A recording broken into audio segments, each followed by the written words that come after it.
요즘 저희 아이들이 손꼽아 기다리는 날이 있습니다. 바로 내일 있을 여름 성경학교의 날입니다.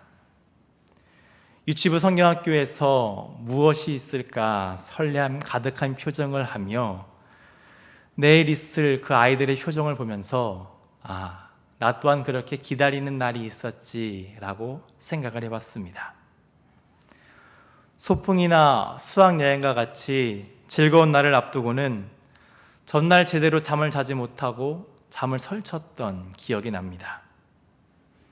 시험이나 면접 결과를 앞두고는 긴장하여 결과를 기다리곤 했죠. 결혼식 하루 전날의 떨림, 그리고 아이가 태어나기를 기다리며 손 꼭 붙잡고 초조하던 그 순간, 이렇게 우리의 마음을 설레게 하고 요동치게 하는 그런 날들이 있습니다. D-Day라고 날을 정해놓고 그날이 오기를 손꼽아 기다리던 날들이 여러분들에게도 있으셨을 것입니다. 물론 그 기다리던 날들이 마냥 다 좋은 날들은 아니었을 것입니다. 하지만 우리의 시간들이 이런 설렘과 기쁨으로 채워지기를 오랜 시간 준비하고 기다려왔다면 그날을 맞이했을 때의 감정은 참 말로 표현할 수 없을 정도로 벅참이 있을 것입니다. 이집트에서 하나님의 역사심으로 탈출하여 광야를 지나고 그리고 이제 가나안 땅에 들어간 이스라엘에게 있어서 이 설렘과 기쁨의 날은 언제였을까요? 40년이라는 긴 광야의 생활을 마무리하고 약속의 땅인 가나안 땅에 정착하던 날이었을 것입니다.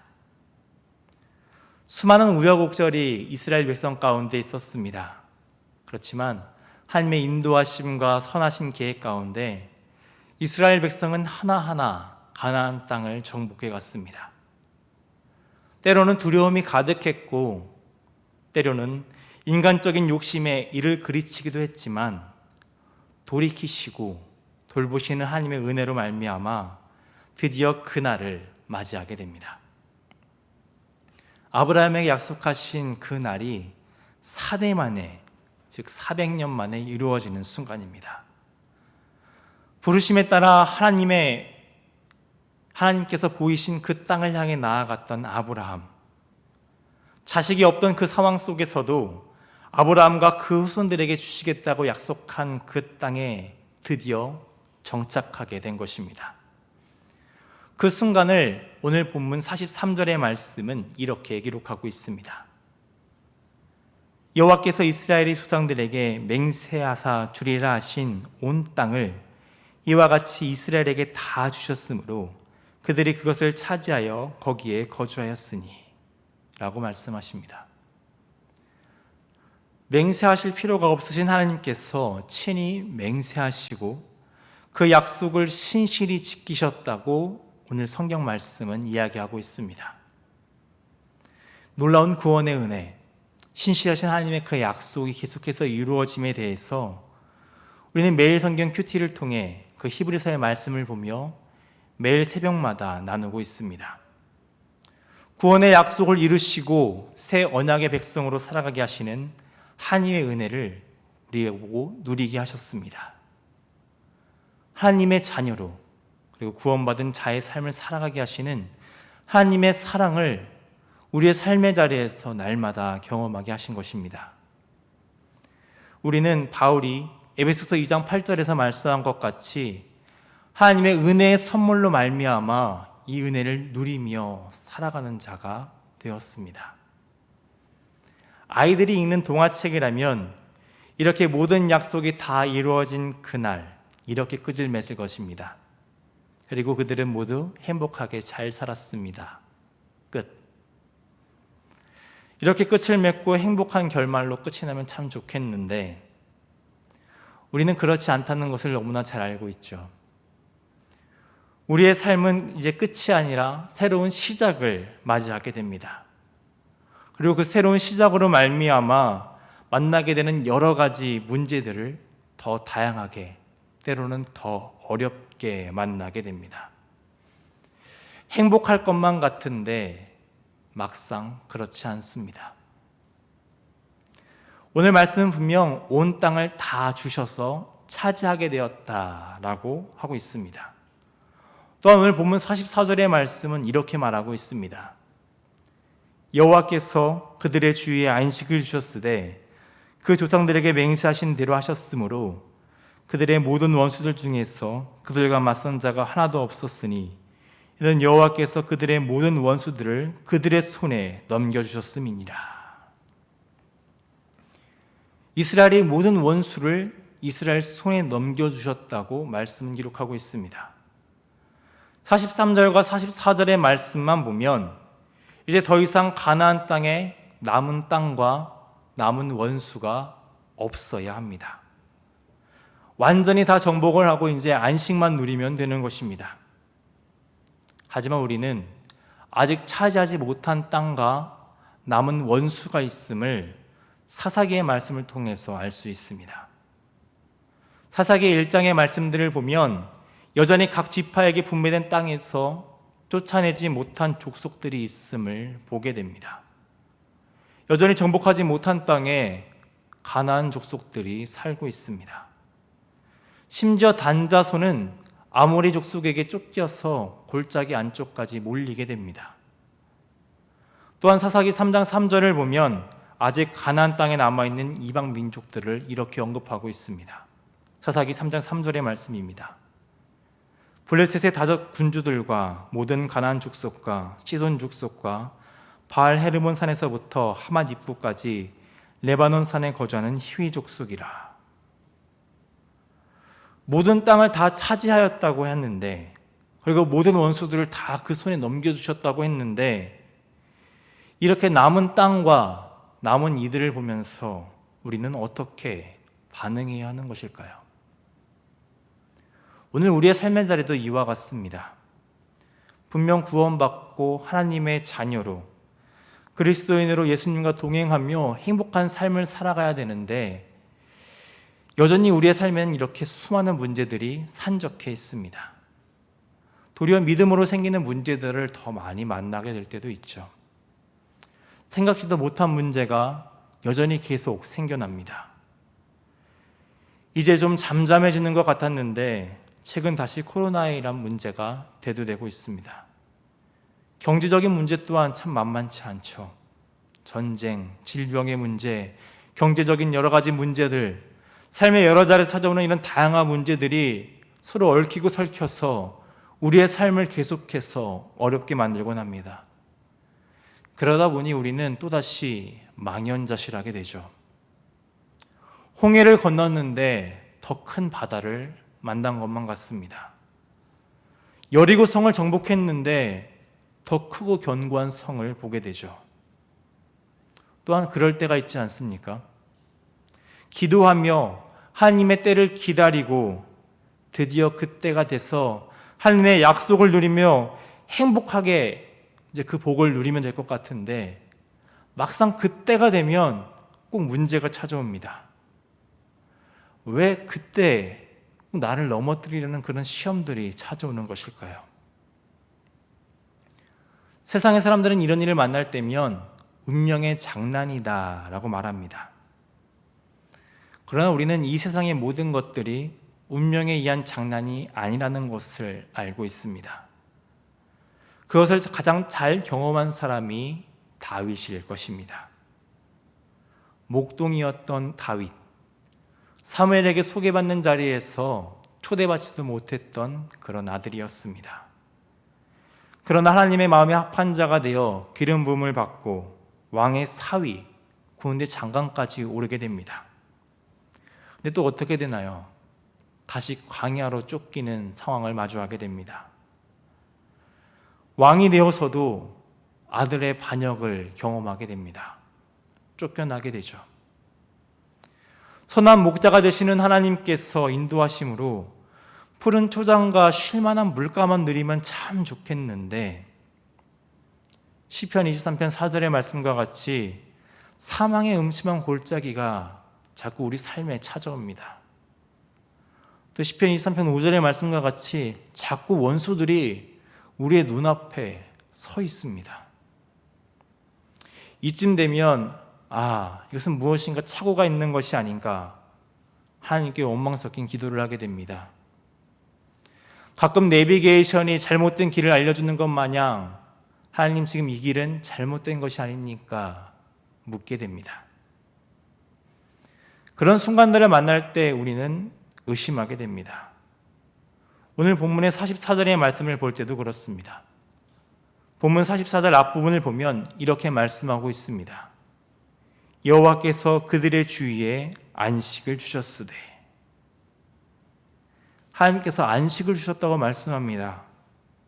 그런데 앞서 이야기했듯이 단지파는 그 무서운 아모리족 속에 쫓겨서 골짜기에 갇히게 됩니다.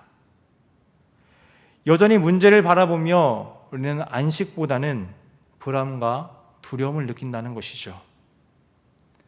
왜 우리는 이렇게 의심에 쌓인 채 하나님을 바라보며 안식 대신에 불안과 두려움을 느끼게 되는 것일까요? 그 답은 간단합니다. 우리가 신실하신 하나님을 온전히 신뢰하지 못하기 때문입니다.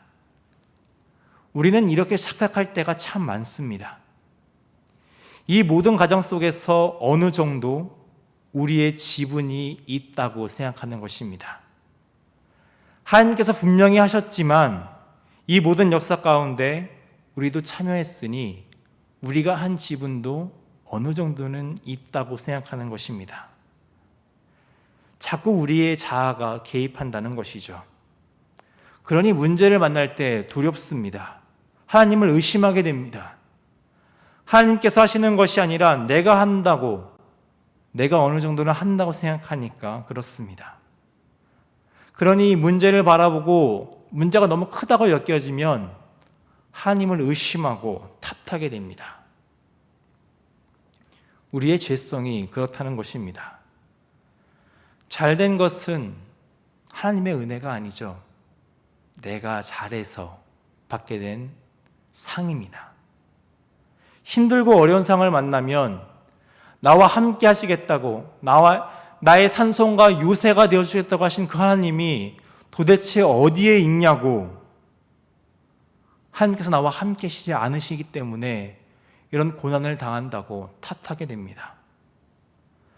구원하셨으면 끝까지 책임지셔야지 왜 이런 고난을 마주하게 하냐고 자꾸 문제 앞에서 넘어지고 하나님을 원망합니다. 가나안 땅을 약속하셨고 정착하게 하셨으면 남은 땅이 없이 100% 차지하게 하셔야지 왜 남은 땅을 남겨두셨으며 모든 완수를 다 그들 손에 넘겨주셨다고 하셨으면 다 넘겨주셔야지 왜 아직도 그 강대한 가나안 족속들을 남겨주셨는지, 왜 그들을 남겨두셔서 우리의 가시가 되고 올무가 되게 하셨는지 의심이 쌓이게 됩니다. 그런데 여러분, 우리는 오늘 본문의 말씀을 더욱 자세히 볼 필요가 있습니다. 가나안 땅을 정복하고 분배받은 땅에 정착하는 일에 있어서 오늘 말씀은 그 모든 여정을 마무리하는 말씀입니다. 이 말씀 가운데 반복되는 표현이 있습니다. 여러분 찾으셨습니까? 여호와께서 주셨다라는 표현이 반복되고 있습니다. 그러니까 이 모든 것이 신실하신 하나님께서 약속을 이루시기 위해 베푸신 은총이라는 것입니다. 이집트에서 나와 광야를 거쳐 가나안 땅에 이르기까지 지난 모든 역사가 다 하나님께서 하신 것이라는 것입니다. 이스라엘 백성의 그 모든 여정 속에서 열심히 참여할 수 있었던 것조차도 하나님께서 그들에게 능력을 주셨고 그들과 함께 하셨기 때문에 가능한 일이었습니다. 그러니까 이 모든 것이 여호와께서 여기까지 우리를 도우셨기에 누리게 된 형통함이라는 것입니다.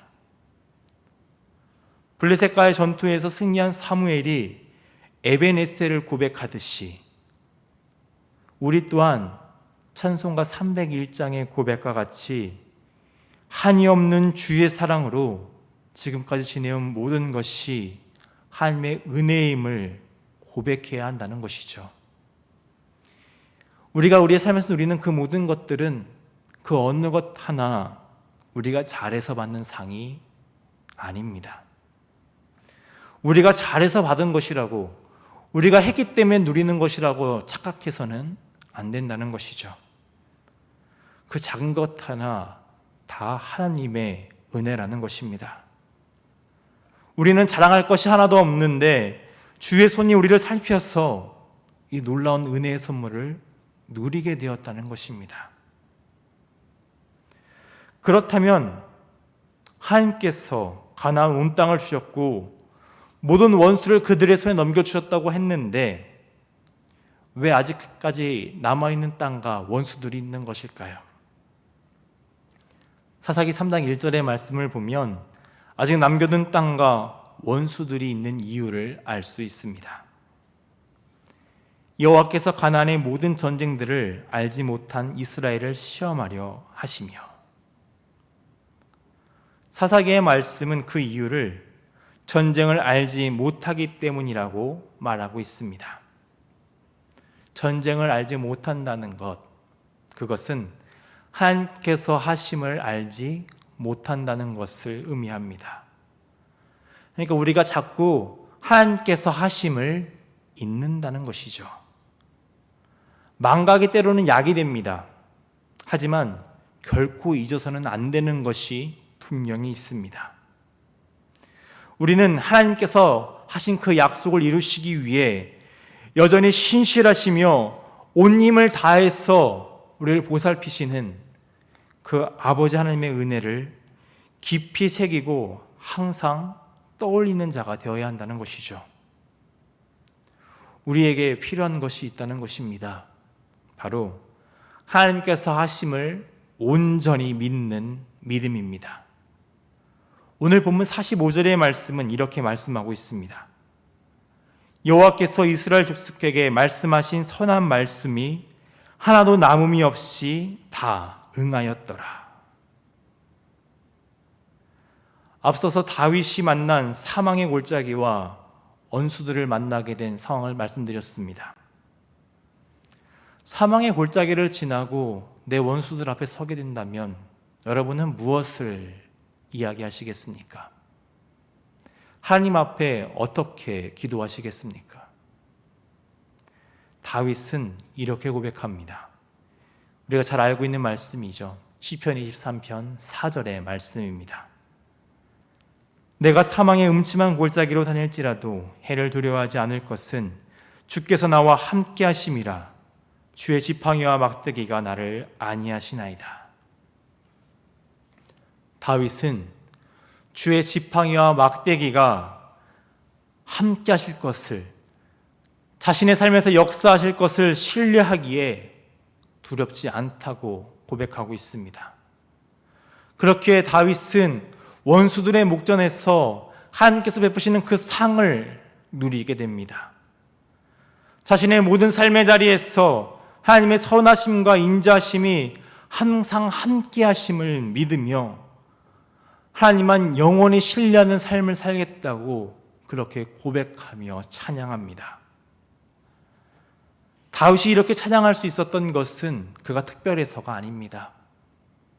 그 역시 우리와 같은 사람이었습니다. 그러나 다윗이 이렇게 찬양할 수 있었던 것은 하나님의 선한 말씀이 그의 삶에 주어졌고 그 모든 말씀을 이루시는 하나님께서 하나도 남김없이 다 응할 것을 온전히 신뢰했기 때문입니다. 그의 마음에 의심이 없었기 때문이죠. 지금 고난의 문제를 만나고 계신 분이 있으실 것입니다. 우리의 삶의 자리에서 끊임없이 만나게 되는 원수들이 있습니다. 그때 여러분 어떻게 행동하시겠습니까? 여러분 멈추셔야 됩니다. 내 뜻과 내 능력을 하려는 그 모든 것을 멈춰야 합니다. 그리고 너무나 쉬운 답이죠. 너무나 뻔한 답입니다. 하지만 참 쉽게 우리의 삶으로 옮기기 어려운 답이죠. 온전히 하나님만 바라보는 것입니다. 신실하신 하나님의 역사하심을 믿는 것, 우리는 너무나 잘 알고 있지만 우리 삶에서 실천하지 못합니다. 그러나 여러분, 믿으셔야 됩니다. 온전히 하나님만 바라봐야 합니다. 이미 수많은 역사를 통해 하나님께서 신실하게 역사하셨다는 것을 말씀을 통해서, 그리고 우리의 이전의 삶을 통해서 보이셨습니다. 이미 하나님께서 하셨다는 것이죠. 말씀으로 이 세상을 창조하신 하나님께서 그 말씀이 오늘 우리의 삶에 임해서 우리의 삶에 임한 그 모든 어려움을 해결하시고 우리 가운데 평안을 허락하시겠다고 약속하셨습니다. 선하신 그 약속이 하나도 남김없이 다 이루시겠다고 약속해 주십니다. 우리에게 하신 그 선한 말씀이 오늘 우리의 삶에 하나님의 때에 따라서 하나도 남김없이 다 응할 것입니다. 그러니 여러분, 오늘을 살아가며 고난을 만날 때 기도로 하나님 앞에 나아가시기 바랍니다. 우리가 매달리고 붙들어야 할 분은 오직 하나님입니다. 여러분, 낙타 무릎이 되듯이 그렇게 간절히 무릎 꿇고 하나님 앞에 나아가셔야 됩니다. 어려움과 고난 앞에서 우리의 생각과 뜻을 내려놓고 기도로 하나님의 생각과 뜻을 우리의 삶에 받아들여야 됩니다. 오늘 우리가 처한 그 문제를 하나님께서 해결하실 것입니다. 그 문제보다 더 크신 하나님께서 우리의 삶에 기적을 베푸실 것입니다. 도저히 상상치 못할 하나님의 방법으로 하나님의 때에 따라서 선하게 우리의 삶에 임하실 것입니다. 그러니 소망을 품고 살아가시기 바랍니다. 강야를 걸을지라도 옷이 헤어지지 않고 신발이 닳지 않게 하는 하나님의 그 보살피심이 언제나 우리를 안위하실 것입니다. 여전히 고난과 어려움의 시기를 지나지만 우리를 구원하신 하나님께서 그 구원의 손길로 변함없이 신실하게 우리를 인도하실 것입니다.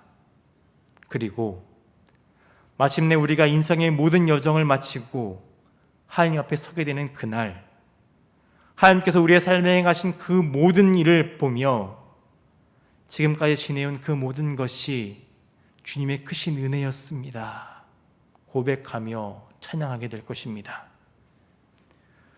우리에게 하신 그 모든 말씀을, 그 선하신 말씀을 다 이루실 하나님을 온전히 신뢰하며 오늘을 살아가시기 바랍니다. 그리고 앞으로 우리의 삶에 변함없이 이루실 그 하나님을 소망하며 온전히 하나님과 동행하시는 여러분이 되시길 바랍니다. 그리고 오늘 우리의 입술에 하나님의 은총을 고백하며 찬양이 넘치시는, 감사가 넘치는 여러분이 되시기를 주님의 이름으로 축원합니다.